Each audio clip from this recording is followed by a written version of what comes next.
하나님 말씀 히브리서 2장 14절에서 18절 말씀입니다. 하나님 말씀 히브리서 2장 14절에서 18절, 제가 가진 신약성경 353페이지 하나님 말씀 히브리서 2장 14절부터 18절까지 5절 말씀을 함께 선포하겠습니다. 하나님 말씀 히브리서 2장 14절부터 18절 5절 함께 선포하겠습니다. 자녀들은 혈과 육에 속하였으며 그도 또한 같은 모양으로 혈과 육을 함께 지니심은 죽음을 통하여 죽음의 세력을 잡은 자 마귀를 멸하시며 또 죽기를 무서워함으로 한평생 매어 종노릇하는 모든 자들을 놓아주려 하심이니 이는 확실히 천사들을 붙들어 주려 하심이 아니요 오직 아브라함의 자손을 붙들어 주려 하심이라. 그러므로 그가 범사의 형제들과 같이 되심이 마땅하도다. 이는 하나님의 일에 자비하고 신실한 대제사장이 되어 백성의 죄를 속량하려 하심이라. 그가 시험을 받아 고난을 당하셨은즉 시험 받는 자들을 능히 도우실 수 있느니라. 아멘.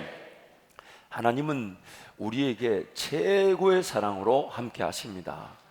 왜냐하면 자기 아들인 예수 그리스도도 아끼지 아니하고 우리에게 내어주셨기 때문에 더 이상 아끼실 게 없으십니다. 이미 우리에게 사랑을 최고로 베푸셨고 그 최고의 하나님이 지금 우리와 함께하고 계십니다. 최상입니다. 최대입니다. 최적절합니다.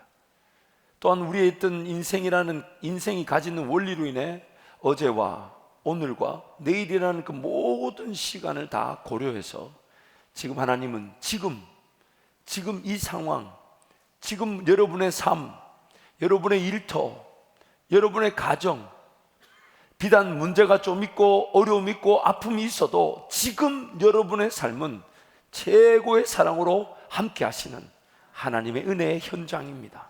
은혜의 현장입니다. 단지 우리가 그 하나님을 신뢰하고 믿지 못하다 보니까 죄성에 사로잡혀 그 하나님을 믿지 못하고 신뢰하지 못하다 보니 최고의 사랑으로 함께 하시는 그 하나님의 방식, 하나님의 그 최고로 하시는 사랑이 나에게는 최고로 느껴지지 않는 거죠. 왜냐하면 이 타락한 이 본성, 날 때부터 죄인으로 태어난 우리, 이 연약함이 그 하나님을 하나님답게 믿지 못하고 의지하지 못하고 하나님 그 사랑을 최고로 여기질 않는 겁니다. 오늘 본문 말씀 보면 그래서 이런 하나님이 우리와 함께 하신다는 놀라운 이 은혜에 대해서 두 가지의 삶의 형태가 나타날 수 있다고 합니다. 하나님을 신뢰하고 믿는 자의 삶이 있지만 자신의 인간적 실력과 능력으로 사는 삶이 있다는 겁니다.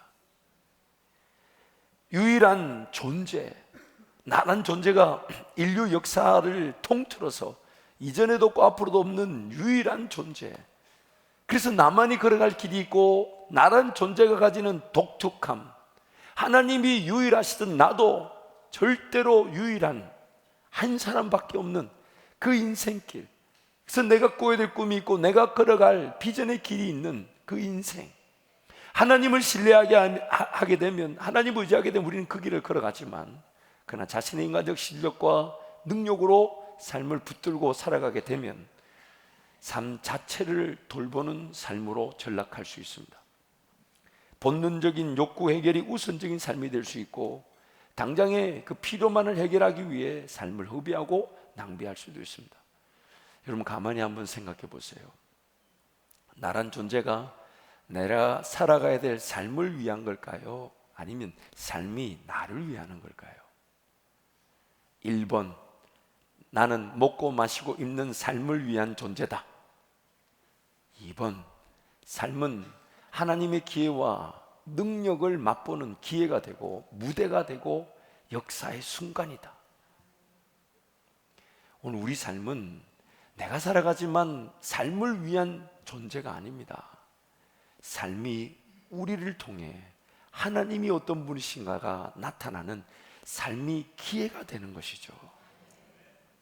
그래서 오늘 본문 히브리서 2장 15절에 그런 종류의 삶을 이렇게 표현합니다. 히브리서 2장 15절 말씀 함께 갑니다. 또 죽기를 무서워함으로 한평생 매어 종노릇하는 모든 자들을 놓아주려 하심이니. 한평생 매어 종노릇한다. 자기 삶에 자기가 묶여버리는 겁니다. 자기 삶에 자기가 종로로 탄다는 겁니다. 일생이라는 시간 동안 그 삶 자체가 목적이 되어버린다는 거예요. 삶이 기회가 되고 삶이 무대가 되고 삶을 통해서 삶 그 자체가 하나님의 영광의 장소, 현장, 순간이 되어야 되는데 삶 그 자체 돌보고 지키고 먹이고 마시우게 하고 입히게 하는 삶 그 자체가 목적이 되어서는 안 된다는 겁니다. 한평생이에요. 우리란 존재는 참 안타깝게도 태어날 때부터 죄인으로 태어났습니다. 그래서 원하든 원치 않든 우리는 죄를 짓고 삽니다. 악한 걸 배운 적이 없는데 그 악한 것이 막 튀어나오죠. 다시 한번 강조합니다. 거짓말을 배워보신 적 있으면 손 들어보세요. 도둑질 배워보신 분 손 들어보세요. 지금도 마음에 드는 시기, 미움, 다툼, 질투 통제가 됩니까 여러분? 안 돼요. 우리는 그 죄의 지배를 받고 있단 말이에요. 죄의 지배. 그래서 그 죄인으로 태어났기 때문에 믿어져야 될 하나님이 안 믿어지고 삶이라는 그 분명한 원리를 무시한 채 그냥 막 살아가려고 한다는 겁니다. 막 살아가려고. 어제 제가 이제 주말이니까 저희 아들과 함께 목욕탕을 종종 갑니다. 일주일에 한 번 정도 가려고 노력하는데 한 2주 못 갔다가 이제 어제 데리고 갑니다. 저는 목욕탕 갈 때마다 오고 가는 시간, 일부러 집 가운데 안 갑니다. 좀 먼 유성에 갑니다. 왜냐하면 오고 가는 시간에 어떻게든 복음을 내 아들에게 전해야 되기 때문에 언제 그 눈 마주치고 진지하게 대화를 해보겠어요. 그 차 안에서 오고 가면서 또 목욕탕에 딱 좋잖아요. 탕 안에 집어넣어놓고 계속 세뇌시키는 마음으로 이렇게. 그런데 어제 질문을 제가 한번 던졌어요. 승주야, 우리는 선하게 태어난 것 같아? 악하게 태어난 것 같아? 이렇게 물었더니 아들이 이렇게 대답해요. 악하게 태어났다는 거예요. 죄인으로 태어난 것 같아? 의인으로 태어난 것 같아? 죄인이라는 거예요. 그 제가 그거 어떻게 알았어? 어떻게 알 수 있어? 그랬더니 성경에 쓰여 있다는 거예요. 이 목사 아들이에요. 애비가 그 애비가 누군지 모르겠지만 성경, 제가 그래 성경에 쓰여 있는 건 좋은데 그래도 죄인됨이라는, 우리가 죄인으로 태어났다는 객관적인 게 있지 않을까 뭐 이러면서 이제 설명을 했어요. 그걸 또 물어봤어요. 예수님을 왜 믿어야 될까? 이렇게 물었더니 우리 아들이 뭐라는 줄 아십니까? 들어보시면 깜짝 놀랍니다. 예수를 왜 믿어야 될까 질문했더니 이렇게 얘기해요. 안 믿어지는 게 이상하지 않아? 아니 세상을 봐. 우연하게 생긴 게 없는데 우주 공간은 어디서부터 태어났고 진화론자들이 설명하는 방식대로 거슬러 올라가면 하나님이 세상을 지었다라는 진리를 배제하고는 세상의 존재를 설명할 방법이 없는데 아빠, 예수님이 그 하나님이 안 믿어지는 게 이상하지 않아? 제가 공부하지 마라 그랬어요. 공부도 이상하지 마라. 괜찮다. 그러면서 이제 대화를 마치고 집에 와서는 마지막으로 던지는 말이 제 아비의 마음을 아프게 하는 거예요. 아빠, PC방에 가도 돼?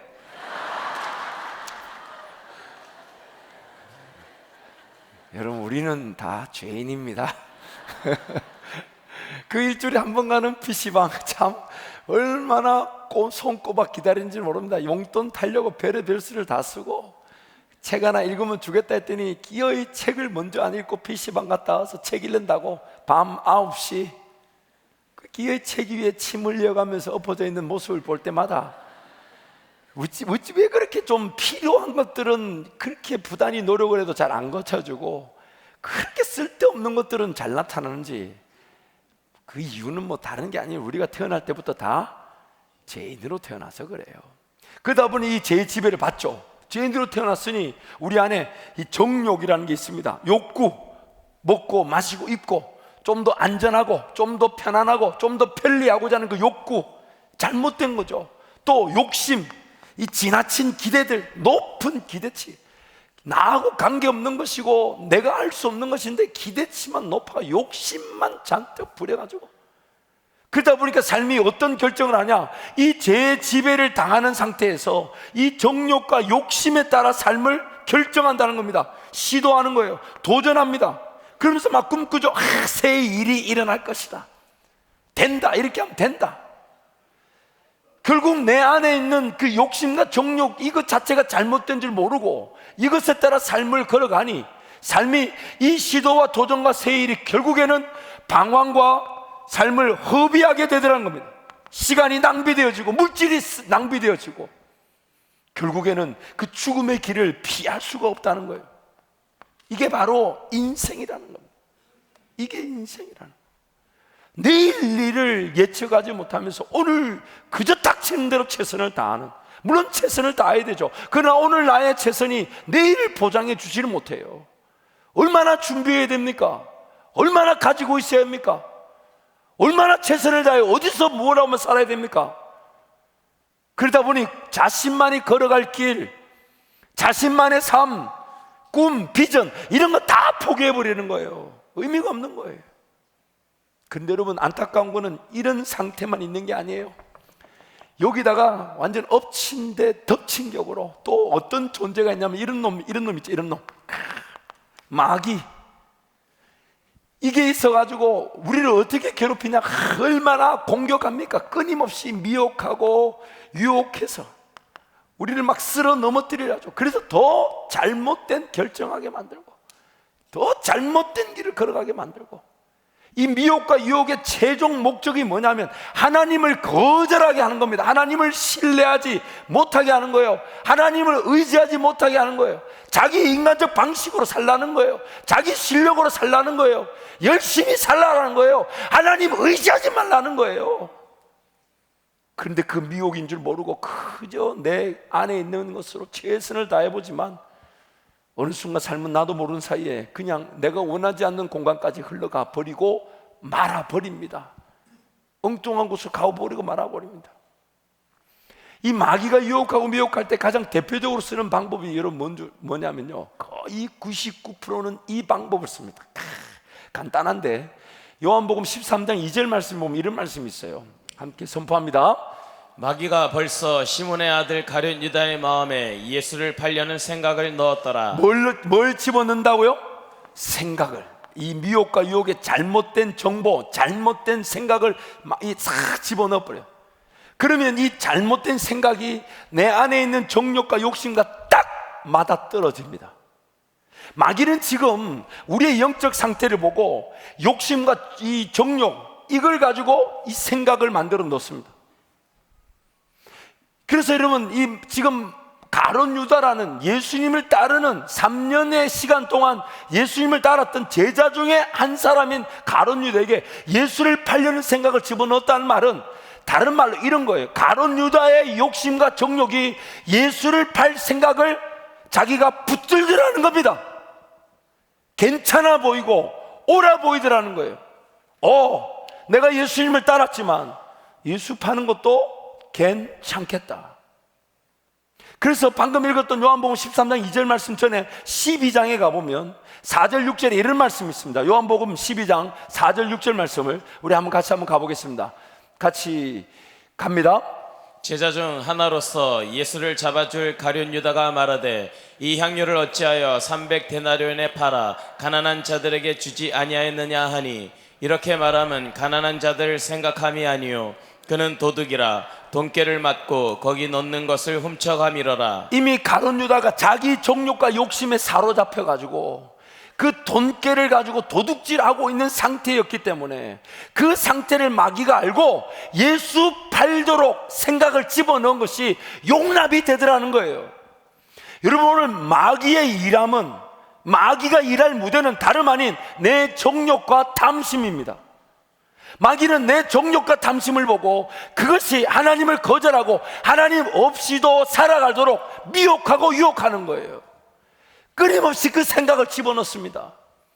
그런데 우리는 그것이 하나님의 뜻인 양 착각하고 내가 원하고 내가 바라는 욕심이고 또한 그렇게 하면 더 잘 될 줄 착각하고 마귀의 생각을 내 것으로 받아들인다는 거예요.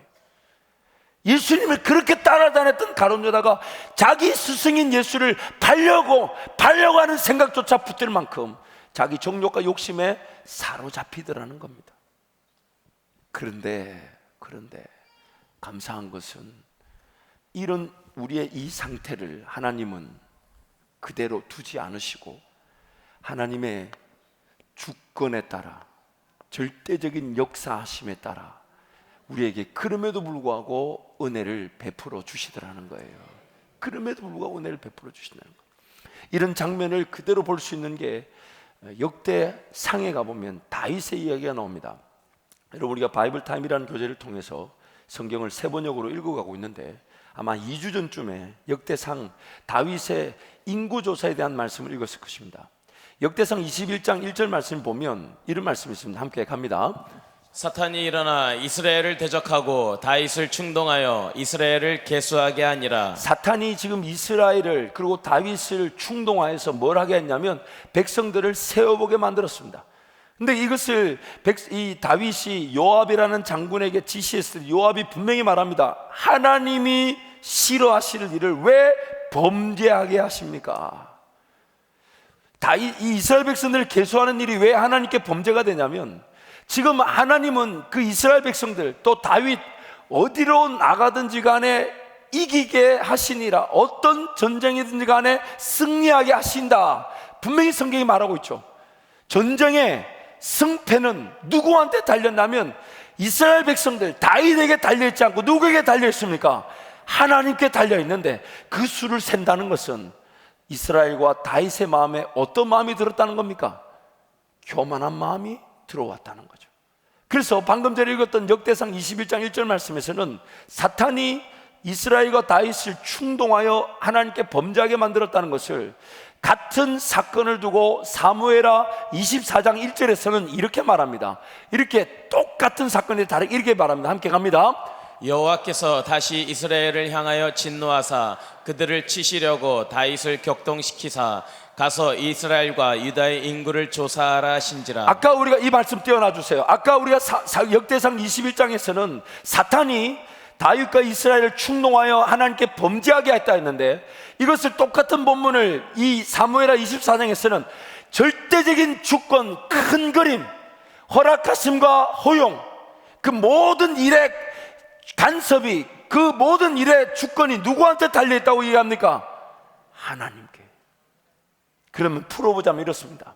이스라엘 백성들이 죄인됨의 그런 정욕과 욕심을 이겨내지 못하고 다윗과 함께 교만해지기 시작했습니다. 자만해지기 시작했습니다. 그래서 그 교만과 자만이 이스라엘 백성들에게 일어나니까 이 교만을 본 마귀가 그 교만을 따라서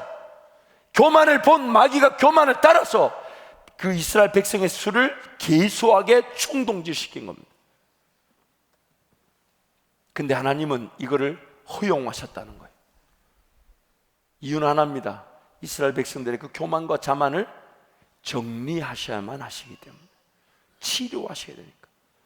그래서 얘기가 결론적으로 어떻게 되냐면 여호와의 천사가 이제 7만 명에 가까운 이 이스라엘 백성들을 죽이기 시작할 때에 다윗이 제사를 드림으로 그 하나님께서 그 심판의 천사를 거두어 들이시죠. 그러면서 그 이스라엘 백성들과 다윗의 교만과 자만이 심판을 통해 다시금 깨끗하여지고 거룩하여지며 하나님을 온전히 예배할 수 있는 관계를 회복하게 된 것이죠. 이것이 바로 하나님의 주권입니다.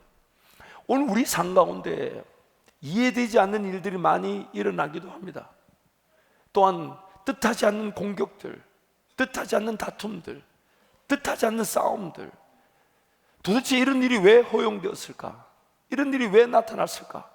하나님께서 그 마귀의 세력을 멸하시고 나를 지켜주신다면 이런 문제가 일어나지 않아야 되는데, 여러분, 중요한 것은 그 문제가 나에게 마귀의 공격으로 나타났다는 것은 하나님 지금 나를 거룩하고 흠이 없는 존재로 빚으시기 위한 계기로 삼고 계신 것이에요. 계기로. 그래서 그 마귀의 공격이 그렇게 허용되어진 겁니다. 허락되어진 겁니다. 결국 마귀가 일을 할 수 있는 근거는 다름 아닌 타락한 죄인들의 정욕과 탐심 때문입니다.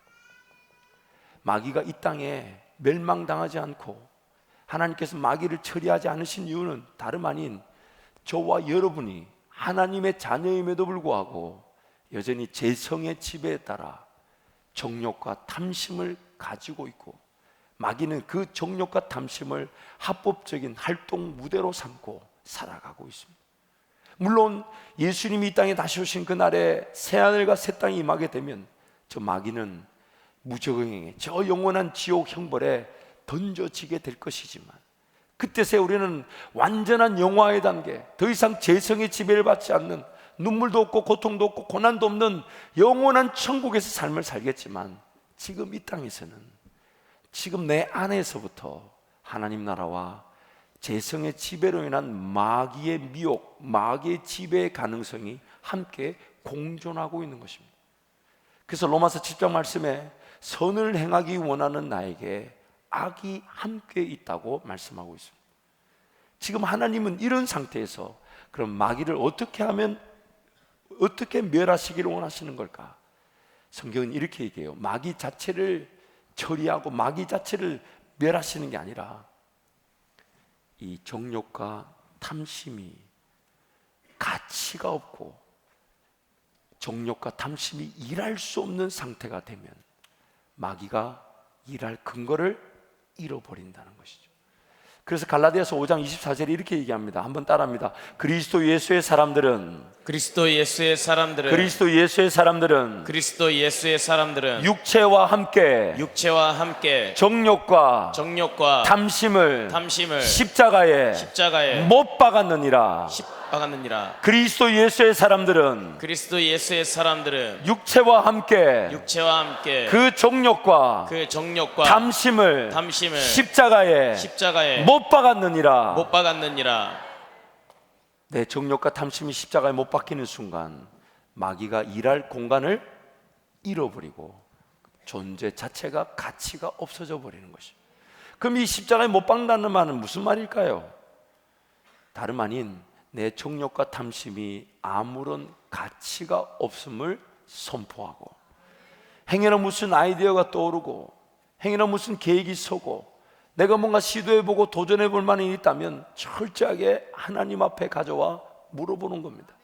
하나님, 이 계획이 하나님이 기뻐하시는 것입니까?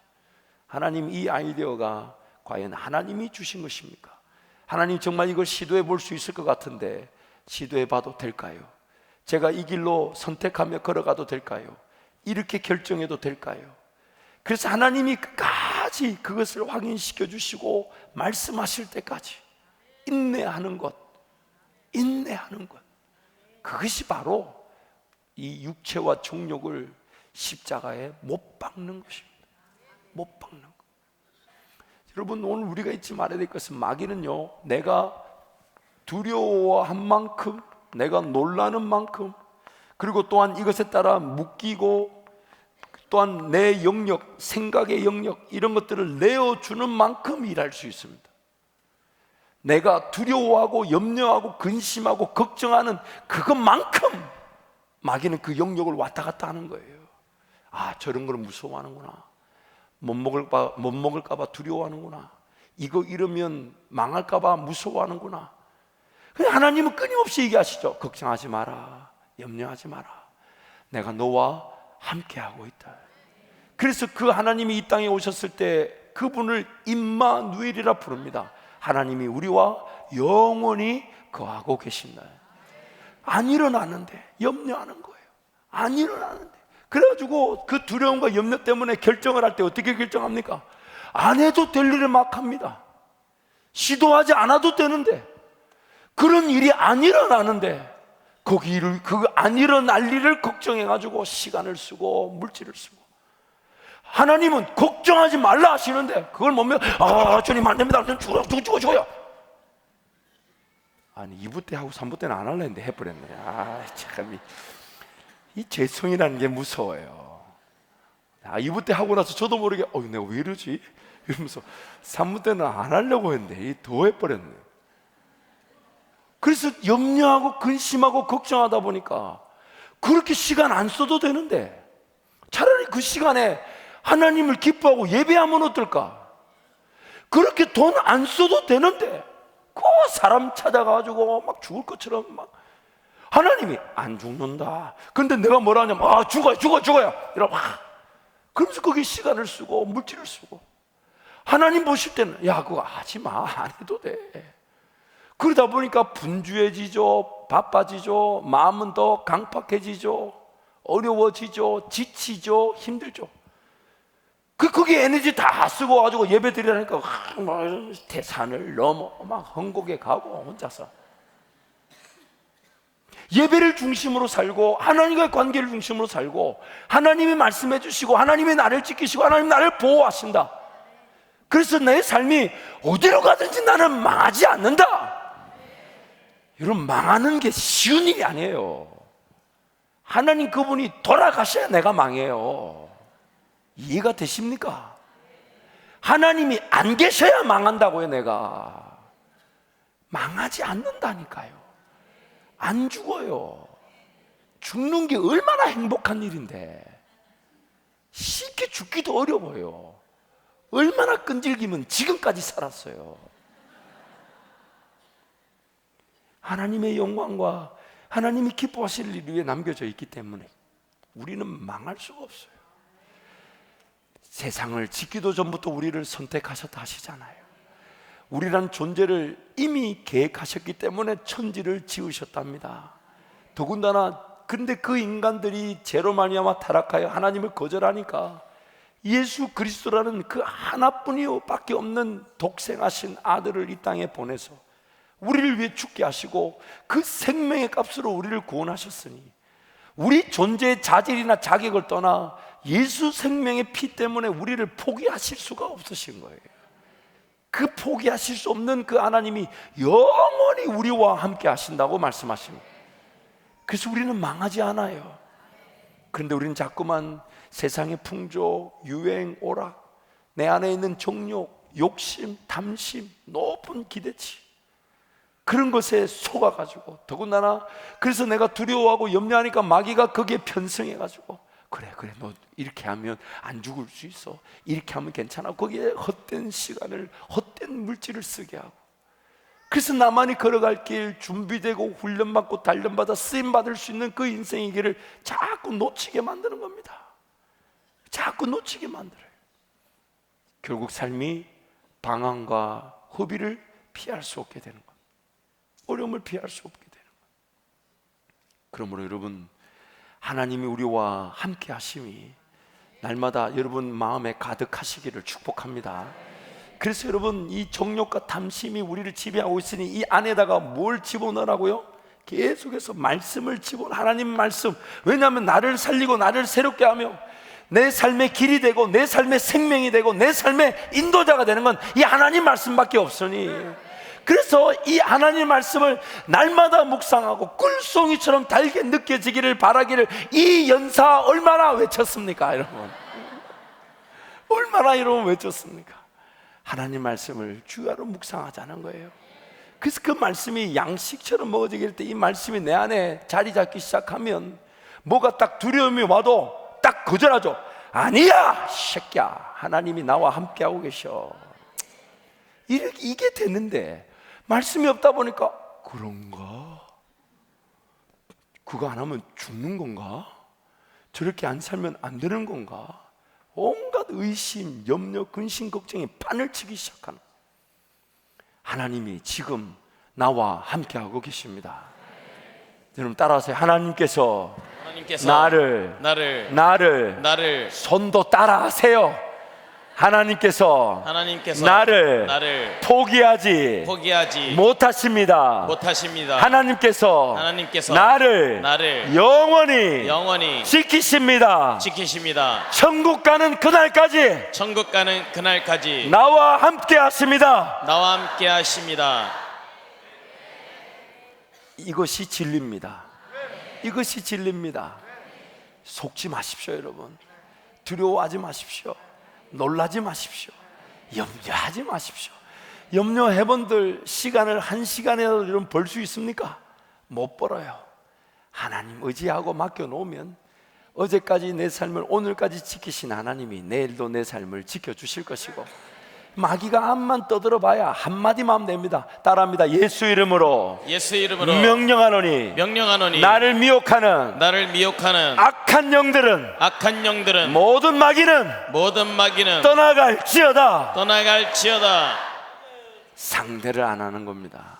상대를 안 하는 거예요. 근데 여러분 자세히 보세요. 마귀는 내 정욕과 욕심을 파악해서 나를 넘어뜨리려고 미혹하고 유혹하는데, 어떻게 하면 마귀는 내 정욕과 욕심을 파악할 수 있을까요? 뭘 보고? 내 정욕과 욕심을 딱 간파하고, 아, 저것 때문에 두려워하고, 저것 때문에 무서워하고, 저것 때문에 염려하는구나. 그러면 그걸 딱 간파를 하게 되잖아. 아, 욕심이다, 정욕이다. 마귀가 간파를 하려면 나의 뭘 보고 간파할 수 있을까요? 내 마음을 깨뜨려 볼 수 있을까요? 없을까요? 없어요. 마귀도 피조물이에요. 내 마음에 들어올 수 있을까요? 없을까요? 성령 하나님을 밀어내야 돼요. 성령 하나님을 밀어내야 돼요. 가능한 일이 아니에요.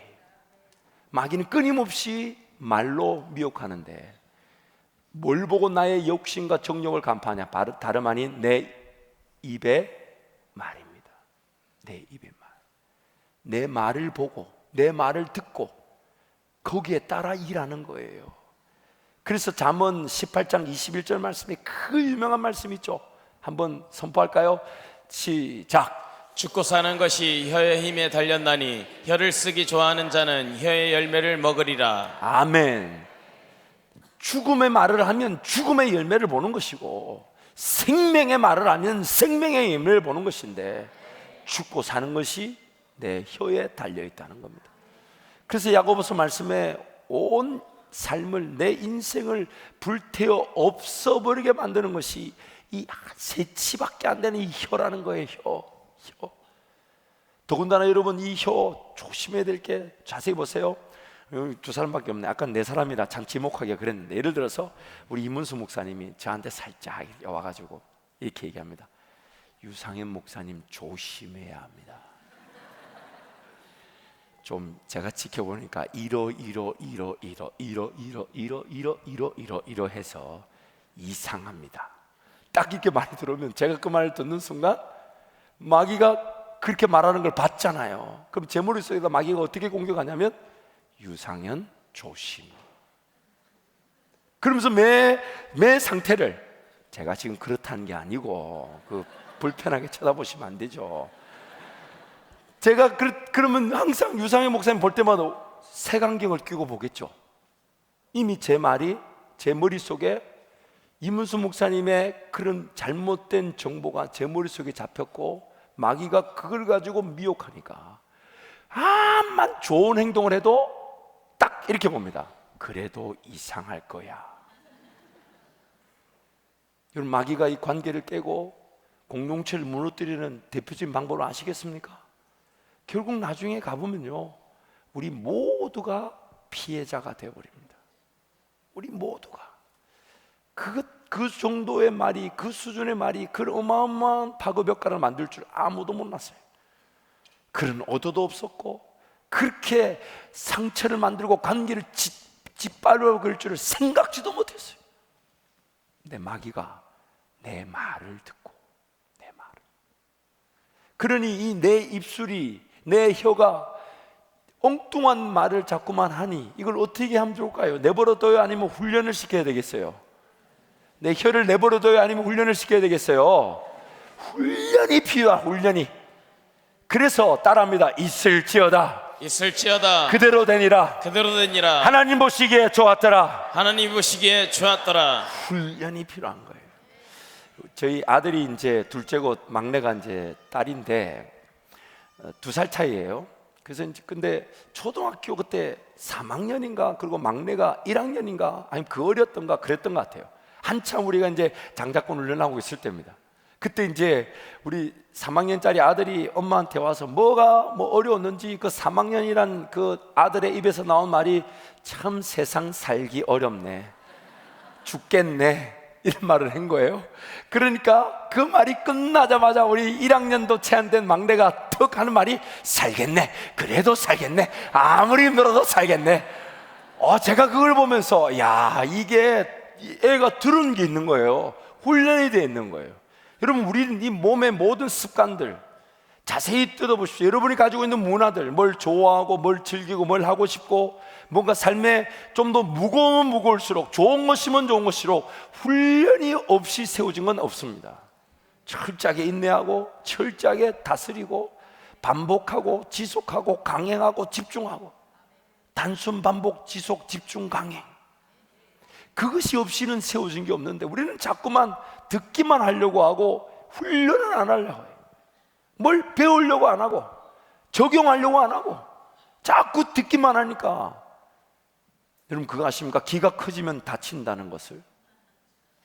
기가 커지면 다쳐요. 꺾여서 다쳐요. 그래서 한 번 더 선포할 때, 하나님, 내 혀가 예수 이름의 권세로 훈련되어지게 하여 주옵소서. 그런 고백한 마음으로 있을지어다 세 번 갑니다. 시작. 있을지어다 그대로 되니라. 하나님 보시기에 좋았더라. 있을지어다 그대로 되니라. 하나님 보시기에 좋았더라. 있을지어다 그대로 되니라. 하나님 보시기에 좋았더라. 그래서 우리가 찬양을 한번 할 텐데요, 예전에 우리 울릉사님 장자권 때 늘 한참 많이 불렀었는데 요즘 다시 조금 식상하고 식어진 듯한 분위기라 다시 불이 붙기를 바라는 마음으로 찬양할 텐데, 여러분 잊지 마십시오. 따라합니다. 무릇, 잠언 4장 23절 말씀인데요, 따라합니다. 무릇 지킬 만한 것보다 내 마음을 지키라. 내 마음을 지키라. 생명의 근원이 이에서 남이니라. 그래서 명령하고 선포하는 겁니다. 마귀의 미혹을, 생각을 차단하고 내 마음에 하나님 말씀이 가득 채워질 때 마음이 지켜지게 되고, 그 말씀 따라 길이요 진리요 생명 되신 예수 그리스도의 인도하심을 보게 되는 것입니다. 그런 마음으로 이번 기회를 통해서 여러분 집중훈련에 적극 동참하시고, 그래서 장자권 이 사역이 오늘 저와 여러분의 삶의 현장에 실질적인 권세로 누려지게 될 줄 믿습니다. 함께 찬양하겠습니다.